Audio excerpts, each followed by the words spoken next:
A drug dealer can only sell drugs once, but they can sell a human body 20 times a day.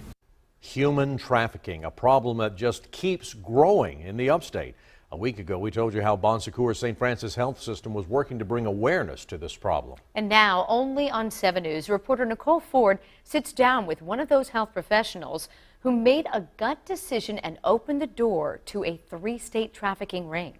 When you think human trafficking, many think women forced into prostitution. But the U.S. Department of State says labor trafficking is the biggest sector in the world, and it's growing here in South Carolina.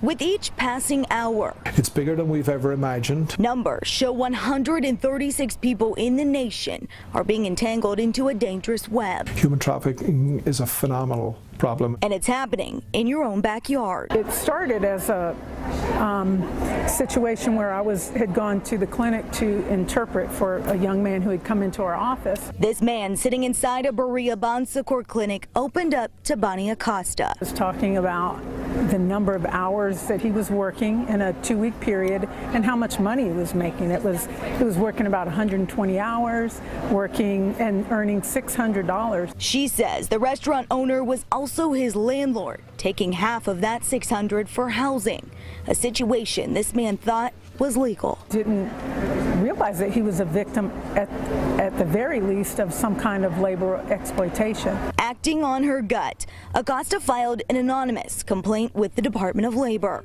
He had a cousin who was working for the same restaurant owner in North Carolina, and that person then called the Labor Department investigator, and the case opened up to a 3-state investigation. And this is not the first time a Bon Secours employee has spotted signs of trafficking. It happens a few times a week, and it happens a lot more than the average person understands.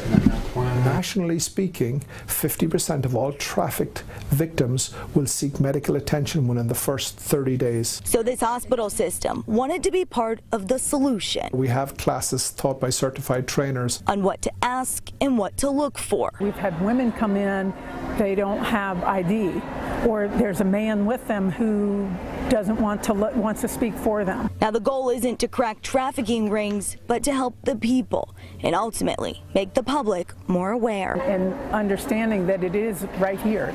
So many people think that, you hear about it, but you think it's someone else. No, it's happening right here.